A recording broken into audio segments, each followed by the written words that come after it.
রক্ত দিয়ে স্বাধীনতা এনেছি, প্রয়োজনে রক্ত দিয়ে সেই স্বাধীনতা আমরা রক্ষা করবো ইনশাআল্লাহ।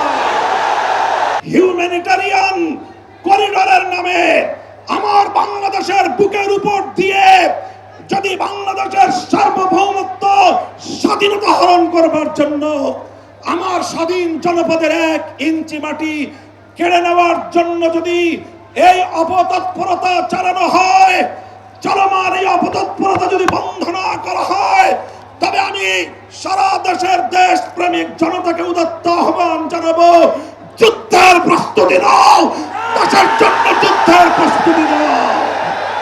আমরা আমার দেশের প্রতি ইঞ্চি মাটি আমার জায়নামাজের মাটি। আবার বলছি, আমার স্বাধীন বাংলার প্রতি ইঞ্চি মাটি আমার পবিত্র জায়নামাজের মাটি। দিল্লি বা ওয়াশিংটন, পিকিং বা মস্কো যারা এ মাটির দিকে চোখ তুলে তাকাবে, আমরা তাদের বিরুদ্ধে বারুদ হয়ে মাঠে নামবো ইনশাআল্লাহ।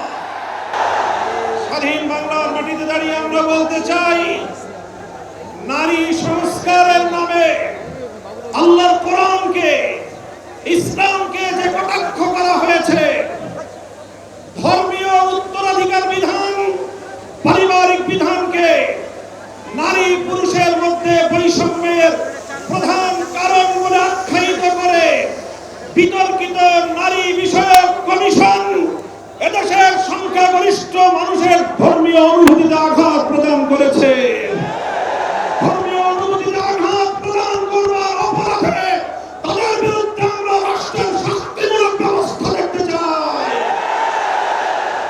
হেফাজতে ইসলাম বাংলাদেশ বলতে চায়, এই তথাকথিত পশ্চিমা ধ্যান ধারায় বিশ্বাসী বিতর্কিত নারীবাদীদের আদর্শ এবং দর্শন নয়, বরং হেফাজতে ইসলাম বাংলাদেশ ইসলাম প্রদত্ত আল্লাহর ঘোষিত নারীর ন্যায্য অধিকারে বিশ্বাসী।